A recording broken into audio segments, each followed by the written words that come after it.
Bom dia a todos que nos acompanham.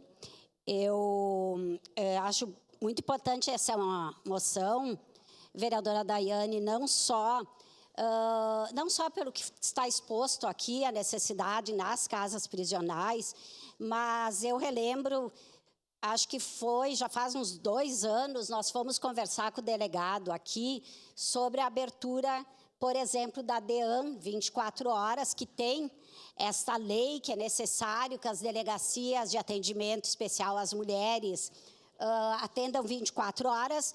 Eu não vou fazer todo esse debate aqui, mas quem tem feito esse debate sabe da diferença que é uma mulher falar numa delegacia de mulher o que lhe acontece ou numa delegacia comum, sabendo que a maioria dos crimes, inclusive, acontecem nos finais de semana, está fechada, e o delegado já naquela ocasião nos falou que teria a estrutura, que teria tudo para abrir 24 horas, o que faltava eram os efetivos. Então, essa luta é histórica agora, né? Nós vimos, todo mundo se compadece com esses feminicídios que ocorreram, mas ninguém também, o próprio governo do Estado não tem feito nada para solucionar. Eu falei ontem, falo novamente, que não é a punição que a gente precisa, nós precisamos de prevenção. Mas aqui em Caxias, para ter uma ideia, a brigada, que também é responsável pela Patrulha Maria da Penha, são 4 pessoas agora, porque eram 2 que se revezam, e até o ano passado, até pouco tempo, não tinha efetivo da Maria da Penha todos os dias. Agora tem 4.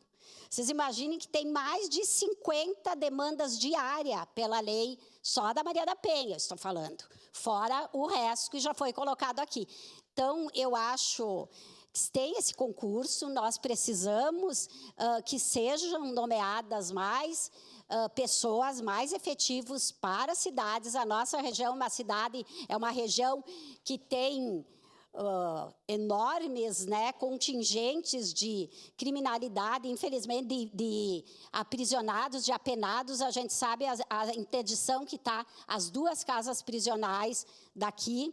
Então, eu acho mais do que urgente essa nomeação de agentes penitenciários e agentes públicos, né, Peço da a palavra, Polícia senhor presidente. Penal, de modo geral, para o nosso Estado. Vereador Capitão Ramon, com a palavra.